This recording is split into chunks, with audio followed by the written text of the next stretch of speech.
Efectivamente, Alfredo, te saludo con mucho aprecio y por supuesto a todos quienes siguen esta transmisión. Estamos, como bien lo señalas, a escasos 5 meses de la ceremonia inaugural de los Juegos Olímpicos de Tokio 2020.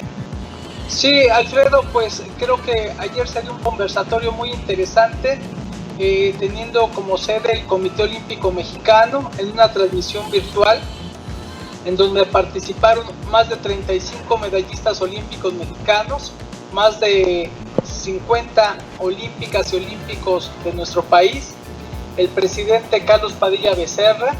y también el secretario general de Panam Sport, el mexicano Ibar Ziniga Campbell. Creo que este encuentro virtual significó pues un punto de una cuenta regresiva de 150 días para arribar a lo que será la expectativa en un mundo pandémico de la participación de nuestro país.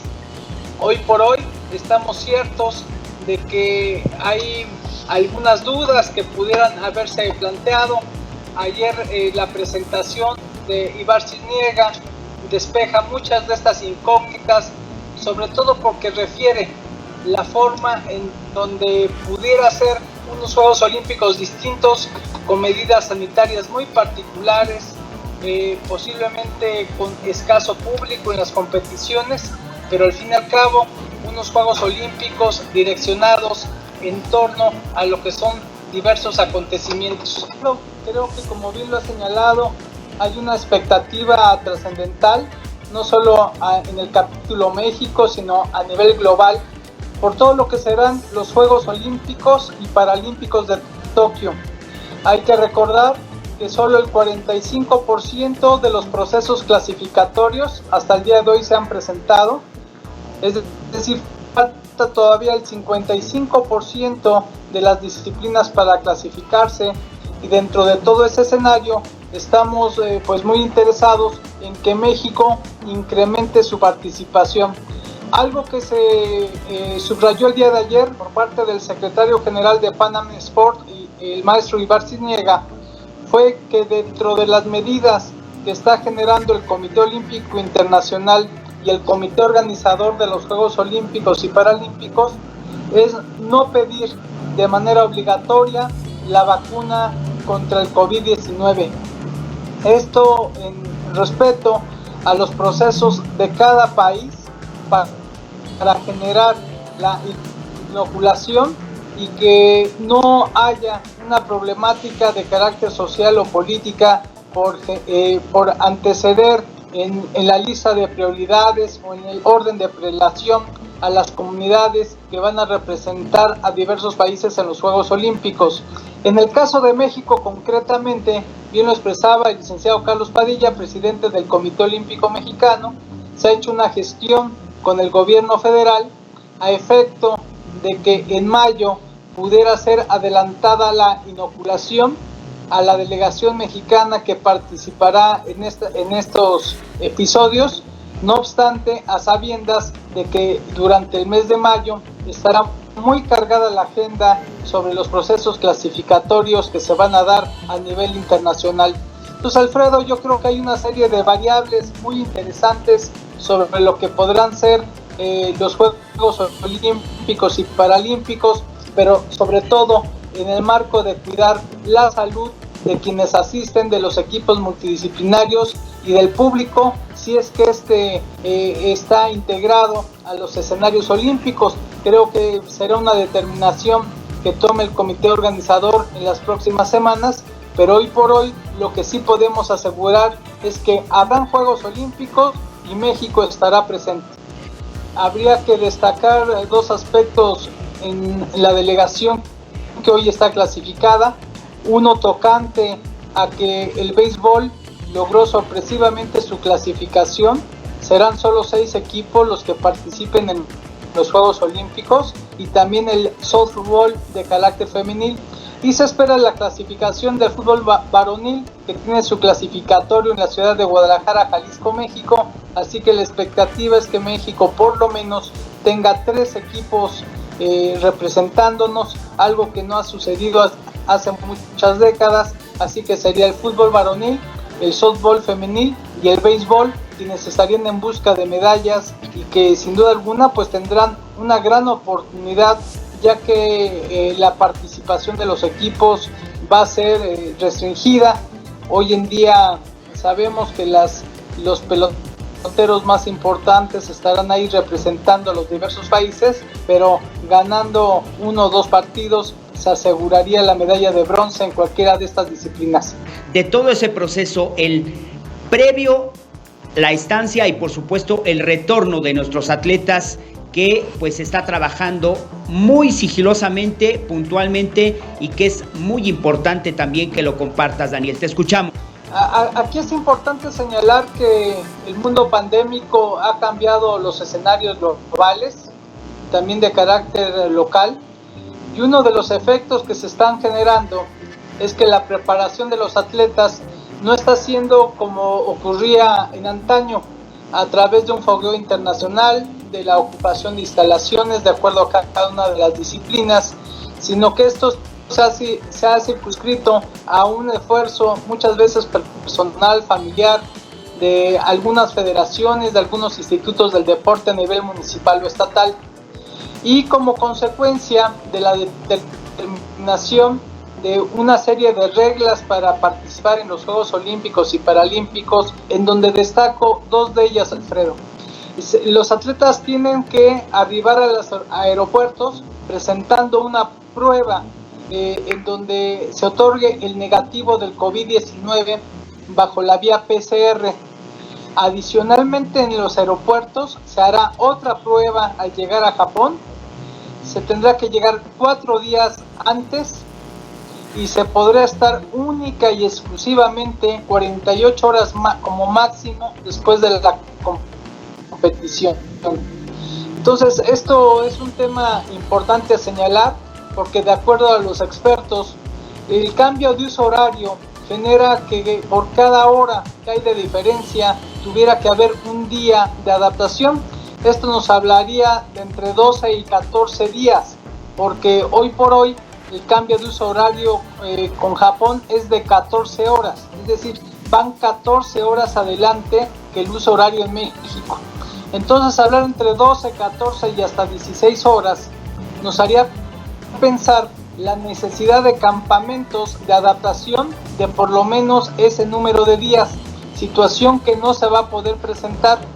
Y reitero, una vez concluidas las competiciones, los atletas deberán retornar a sus puntos de origen en un máximo de 48 horas, intentando que sea en las 24 horas subsecuentes. Esto, Alfredo, cambia mucho el escenario competitivo, porque las personas que den positivo al COVID-19 no van a poder participar, aún estando ya en Japón, aún estando en la Villa Olímpica o en la Villa Paralímpica. Esto va a mover mucho los resultados para todos los países, y sobre todo para aquellos que no hayan podido ser inoculados o vacunados, que se espera que esta comunidad olímpica pues sea prioritaria en la mayor parte de los países, como ya está haciendo en Canadá, por ejemplo, en donde Justin Trudeau, el primer ministro canadiense, determinó como un grupo prioritario a los deportistas que van a competir en Tokio. Las altas temperaturas que tradicionalmente acompañan el verano japonés se harán de manifiesto, y se esperan temperaturas que oscilen entre los 38 y los 44 grados centígrados. Hay que recordar que la última ocasión que vamos a ver la caminata de los 50 kilómetros, a partir de la próxima edición en París en 2024, ya no habrá esta prueba, que el Comité Olímpico Internacional y la Federación Internacional de Atletismo han determinado como extenuante, por lo que harán variables en pruebas únicamente entre 10 y 20 kilómetros y de carácter mixto. Entonces, Alfredo, creo que estamos por testificar una serie de acontecimientos inéditos, y sobre todo el hecho, reitero, de que si un atleta al llegar a Japón da positivo al COVID-19, tendrá que ser aislado, no podrá competir y va a ser reingresado a su país de origen. Esto suena fuerte, es algo totalmente inédito, pero al fin y al cabo yo aspiro a que la mayor parte de los países pueda proteger a su delegación olímpica y paralímpica para que sea parte de la inoculación de las diversas vacunas autorizadas a nivel internacional y nacional, y que estos casos sean los menores, porque dentro de este contexto también está el que los atletas no podrán usar transporte público, no podrán comer afuera de la villa olímpica o paralímpica, no podrán socializar con ninguna persona fuera del planteamiento de las competiciones. Unos juegos en donde seguramente habrá muy poco público, en donde están elaborados fundamentalmente para la televisión, y en ese episodio el ejemplo que das de Sapporo, en donde habrán estas pruebas de atletismo, pues será parte de igual suerte de esta burbuja deportiva en protección de la salud y de la participación de los mejores atletas del planeta. La preparación que están teniendo los atletas en México y la mayor parte de los países no solo es inusual, y yo creo que en muchos casos es absolutamente deficiente. Nunca se va a poder comparar el mantenimiento físico que puedas hacer en tu casa o en un área cercana a tu hogar sin los beneficios de un equipo multidisciplinario y sin los beneficios que pudiera generar el poder tener las instalaciones pertinentes para los deportes de combate, de contacto, de precisión, de rapidez, las albercas, las pistas, los gimnasios, etcétera, etcétera. Entonces, yo sí creo que ha estado habiendo un esfuerzo importante, en este caso por parte de la CONADE, para aperturar el Centro Nacional de Alto Rendimiento, el asesoramiento y acompañamiento del Comité Olímpico Mexicano para el grueso de los deportistas, pero ha habido casos como el que ha surgido con nado sincronizado, en donde han determinado no participar en los preolímpicos debido a la imposibilidad de prepararse adecuadamente para hacer un papel digno como el que siempre nos han tenido acostumbrados. Entonces ya han habido deserciones, problemáticas importantes al respecto, y en todo este episodio, Alfredo, yo creo que los pronósticos se hacen muy complejos, muy difíciles, porque pudiera llegar, por ejemplo, el recordista mundial en alguna prueba de atletismo, y si da positivo a la prueba del COVID-19, una prueba PCR, no va a poder participar. Entonces se moverían las clasificaciones, los pronósticos, y por supuesto la distribución de medallas sería diferente. Entonces creo que estamos en un escenario en donde por un lado se requiere que la humanidad tenga estos Juegos Olímpicos, pero por el otro, con toda franqueza, sabemos que la mayor parte de los países, no todos, la mayor, no ha tenido los entrenamientos ni la capacitación pertinentes para enfrentar un reto de esta magnitud. Hay parámetros distintos, este mundo pandémico tardará en superarse, pudiéramos pensar en una normalidad hasta París 2024. Hoy en día creo que es un gran logro que la humanidad y el movimiento olímpico internacional, el gobierno y el comité organizador de Japón puedan realizar los Juegos. Es un mensaje de resiliencia, un mensaje muy positivo ante lo que estamos viviendo, y esperamos que estos escenarios que generalmente están hechos para la televisión ratifiquen la espectacularidad que generalmente han tenido. Se calcula que los niveles de audiencia en los últimos Juegos Olímpicos, en las ceremonias inaugurales, han sido de alrededor de 3.700 millones de habitantes. Habitamos el planeta Tierra 7.700 millones, así que estaríamos hablando que por lo menos la mitad de los habitantes del planeta somos asiduos a acompañar la ceremonia de inauguración. Creo que estos niveles de audiencia se van a superar por los tiempos que estamos viviendo, como bien lo señalabas desde un principio, solo nos median 150 días, 5 meses, y estaremos testificando un despliegue tecnológico sin igual, en donde Japón, después de haber sido sede en 1964, repite 56 años después, 57, esta historia en un escenario mucho más atractivo para ellos. Venían de ser derrotados en la Segunda Guerra Mundial y se mostraban al mundo como un país que se reintegraba al concierto internacional de las naciones, y hoy en día lo hace en medio de una pandemia, pero ratificando una nación poderosa en lo tecnológico y en lo económico. Uno de los principios básicos de la Asociación de Medallistas Olímpicos y de Olímpicos Mexicanos es acompañar los trabajos de difusión del Comité Olímpico Mexicano.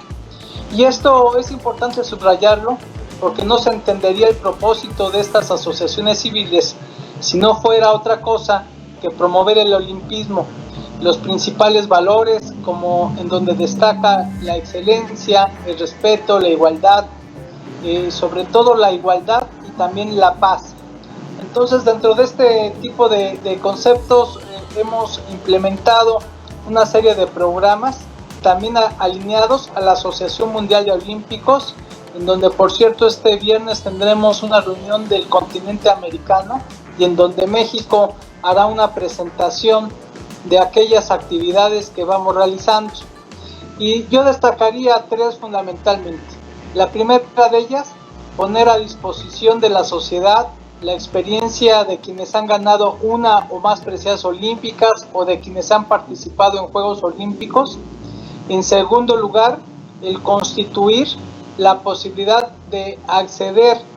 a promover beneficios de carácter social a las comunidades afectadas, todo en términos de la pandemia. En los últimos meses se han entregado 300 despensas, se ha entregado material deportivo y se ha conjuntado con el tema del movimiento olímpico mexicano una serie de propuestas de políticas públicas. Y la tercera, dignificar de manera importante a través del certificado OLI, es decir, reconocer a quienes han participado en los Juegos Olímpicos y que son un pequeño, gran ejército a nivel internacional, que se calcula que habemos 110,000 olímpicos diseminados en todo el mundo, de los cuales alrededor de 1,400 son de México. Entonces, hoy en día, Alfredo, creo que México tiene un papel histórico, no solo por haber organizado los primeros Juegos Olímpicos de Iberoamérica o de un país hispanoparlante, sino porque México siempre ha sido un animador interesante a través de sus 68 medallas obtenidas, 13 de oro, 24 de plata y 31 de bronce, sino sobre todo por los aspectos que hoy hemos comentado en este programa de TV Alianza, vinculados a lo que será México en Tokio 2020. Daniel, parte de ese trabajo importante es obviamente la consecuencia de que seas tomado en cuenta, de nueva cuenta, valga la expresión, de portar uno de los símbolos muy importantes, que es la antorcha olímpica, la llama olímpica, lo que representa, que obviamente es parte de la identidad de la familia dentro del movimiento del deporte de alto rendimiento en toda su esplendor. Ahora también, si nos quieres mostrar la medalla que conseguiste y que quisiéramos que la compartieras a través de esta imagen que tenemos en directo contigo de lo conseguido en los Juegos Olímpicos de Los Ángeles 1984, Daniel, y por supuesto lo que representa para ti, de nueva cuenta, como mexicano, pues portar la antorcha olímpica camino al encendido del pebetero, que será toda una incógnita en los Juegos Olímpicos de Tokio. Efectivamente, Alfredo, pues he tenido el privilegio y el altísimo honor de ser convocado por parte del COI y del comité organizador de los Juegos Olímpicos a portar el fuego olímpico el día 18 de mayo a las 9 de la mañana, hora local de la prefectura de Hiroshima en Japón.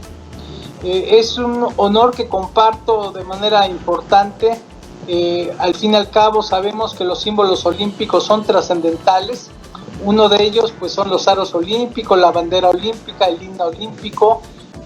la carta olímpica, pero el fuego olímpico y la antorcha pues son parte de un escenario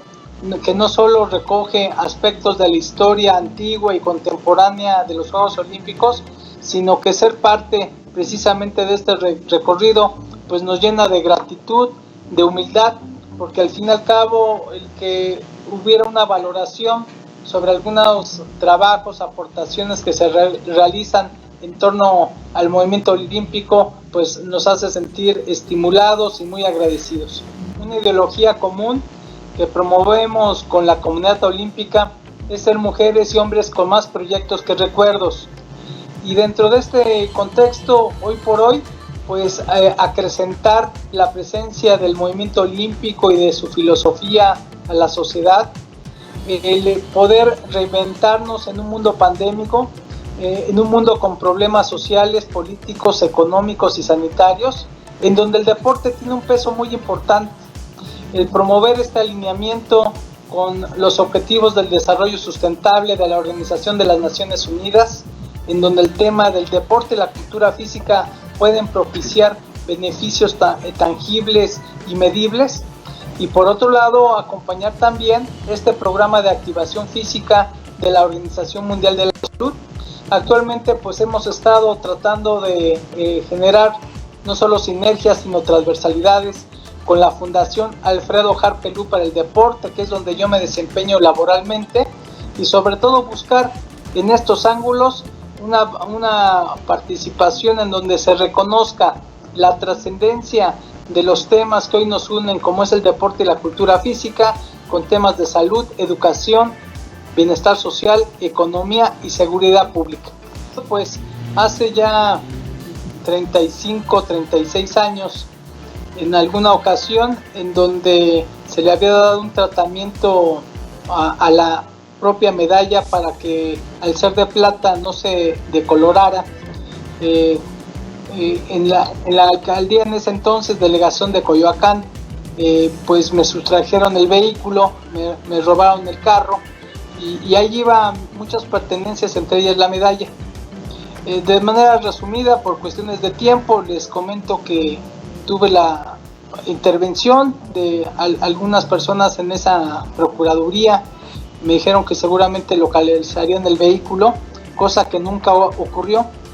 pero a los 3 días en tu casa, en la Colonia Guerrero, que está en una zona populosa de la Ciudad de México, me fue reintegrada a través de un cristalazo ahí al departamento donde vivía, con su estuche envuelta con periódico y con cinta adhesiva,